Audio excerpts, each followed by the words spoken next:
हरिओम, नमस्ते। अभी पिछले कुछ समय में पिछले 10-15 दिन में फेसबुक, व्हाट्सएप और इंस्टाग्राम के माध्यम से मेरे पास कुछ क्वेरी आई हैं। जो लोग ज़मीन पर नहीं बैठ सकते, वो लोग मेरे से पूछ रहे हैं कि हम ज़मीन पर नहीं बैठ पाते, हमारे घुटनों में प्रॉब्लम रहती है या हमारे पैरों में प्रॉब्लम रहती है और ज़्यादा देर ज़मीन पर बैठने से वो प्रॉब्लम और बढ़ती है, तो उसके लिए हम क्या करें? तो उन सब के लिए मैं एक वीडियो बना रहा हूँ जिसमें मैं आपको बताना चाहता हूँ, अगर आप ज़मीन पर नहीं बैठ पाते और आपको मैट पर बैठने में प्रॉब्लम होती है तो आप चेयर योगा कीजिए। चेयर योगा कुछ दिन करेंगे तो आपकी बॉडी में थोड़ी स्टेबिलिटी आएगी, आपकी थोड़ी बॉडी में फ्लेक्सिबिलिटी आएगी, उसके बाद आप ज़मीन पर बैठ पाएंगे। तो शुरुआती अवस्था में जो योगा प्रैक्टिशनर ज़मीन पर बैठने में प्रॉब्लम आ रही है, जिनको वो ज़मीन पर नहीं बैठ पा रहे हैं, तो वो चेयर योगा से शुरुआत करें।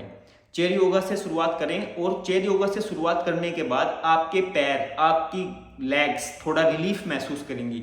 उसके बाद आप जमीन पर बैठकर योग कर सकते हैं। तो चेयर योगा करने के लिए सबसे पहली बात, जो सबसे जरूरी बात है, मैं आपको बताना चाहता हूँ। चेयर जो हमें यूज करनी है, वो चेयर हमारी ये वाली चेयर होती है। आमतौर पर घरों में जो चेयर होती है उसके दोनों ओर हाथ रखने का स्टैंड होता है। आपने देखा होगा घरों में जितनी भी चेयर होती हैं उन सब में हाथ रखने का स्टैंड होता है। तो उस चेयर पे हम योग नहीं कर सकते, क्योंकि उस चेयर पे हमें बॉडी को मूव करना, बॉडी को रोटेट करना योग करते समय डिफिकल्ट होता है। तो ध्यान रखें, जब चेयर योगा आप करना चाहें तो चेयर हमारी साइड में से उसका हैंड रखने का स्टैंड ना हो। उससे क्या होगा, आप आराम से अपनी बॉडी को मूव कर पाएंगे। तो सबसे पहले क्या करना है, आपको चेयर पर बैठ जाना है। चेयर पर नॉर्मल जैसे हम चेयर पे बैठते हैं ऐसे बैठेंगे। उसके बाद वही काम जो मैंने आपको जमीन पर बैठकर पिछली वीडियो में बताया था, सबसे पहला काम जो हमारा होता है योग करने से सबसे पहला काम, हमें अपनी बॉडी का व्यायाम करना होता है, अपनी बॉडी को योग के लिए तैयार करना होता है। वही काम करेंगे, अपने दोनों हाथों को घुटनों पर रखेंगे और अपनी नेक रोटेशन करेंगे कुछ 10 से 5 बार अपनी सामर्थ्य के अनुसार, एंटी क्लॉकवाइज और उसके बाद क्लॉकवाइज। उसके बाद आप अपने शोल्डर रोटेशन करेंगे, अपने दोनों हाथों को शोल्डर पर रखेंगे क्लॉकवाइज और एंटी क्लॉकवाइज। उसके बाद आप अपनी आर्म्स रोटेशन करेंगे क्लॉकवाइज और एंटी क्लॉकवाइज। उसके बाद अपनी स्पाइन और बैक रोटेशन करेंगे, एक बार क्लॉकवाइज और एक बार एंटी क्लॉकवाइज। उसके बाद अपने हाथों को स्ट्रेच करेंगे, दोनों हाथों को आपस में मिलाकर ऊपर की ओर स्ट्रेच करेंगे। 1 2 3। इतना काम करने के बाद आप अपनी लेग का वार्म अप करेंगे। ऐसे लेग को चलाएंगे 1 2 3 4 5 6 7 8 9 10। उसके बाद एंटी क्लॉकवाइज 1 2 3 4 5 6 7 8 9 10। इस क्रिया को आप चेयर पर बैठकर जब लगातार कुछ दिनों के लिए करेंगे तो आपकी लेग्स को रिलीफ मिलेगा और आपके पैरों में जो दर्द रहता है, आपकी टांगों में जो दर्द रहता है, उसमें आपको रिलीफ मिलेगा। और कुछ समय के बाद 10 से 15 दिन आप अभ्यास करेंगे, कुछ समय के बाद आप फिर जमीन पर बैठकर भी योग कर सकते हैं।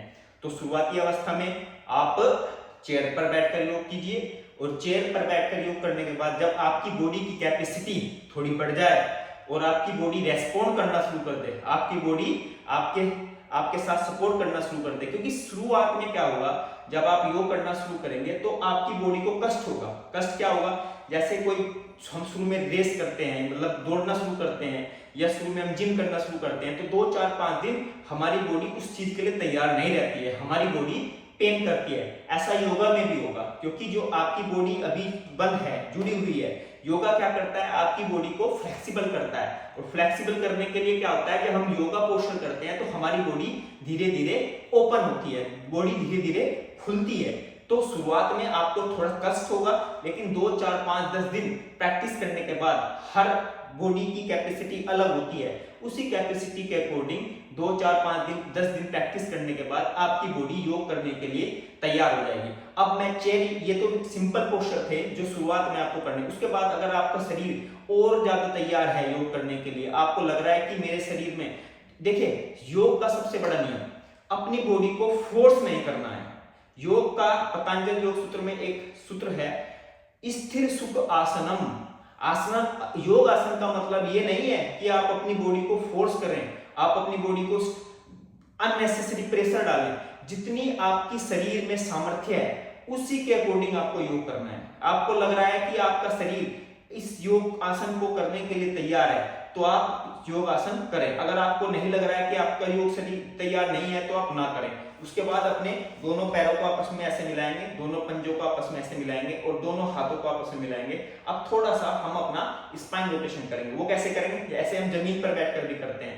तो क्या करना है, दोनों हाथों को ऐसे मिलाना है और दाएं एल्बो को अपनी राइट एल्बो अपनी दाएं कोहनी को बाएं घुटने पर मिलाएंगे और ऊपर की ओर देखेंगे। ऊपर की ओर देखते समय अपने स्पाइन को रोटेट करने की कोशिश करेंगे।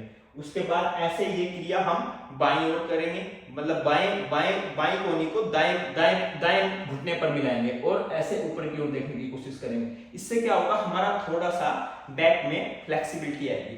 तो ये क्रिया आप शुरुआत में करें, धीरे धीरे इस अभ्यास को बढ़ाएं। उसके बाद मैं आपको चेयर योगा में कैसे और थोड़ा सा हम योगा पोस्चर कर सकते हैं, कठिन योगा पोस्चर चेयर योगा की मदद से कैसे कर सकते हैं, अगली वीडियो में मैं आपको बताऊंगा। ये वीडियो बहुत ही ज्यादा इंफॉर्मेटिव है उन लोगों के लिए जिनकी बॉडी में प्रॉब्लम रहती है, जिनके पैरों में या घुटनों में प्रॉब्लम रहती है। तो मेरा आपसे अनुरोध है, अगर आपको वीडियो अच्छी लगे इस वीडियो को शेयर करें, जिससे कि जो लोग हमारे जो बंधु, हमारे जो मित्र एबल नहीं है जमीन पर बैठने पर, उन्हें लाभ हो और वो चेयर पर बैठकर योग कर सकें और योग का लाभ उठा सकें। आप सभी का बहुत बहुत धन्यवाद। ओम नमस्ते।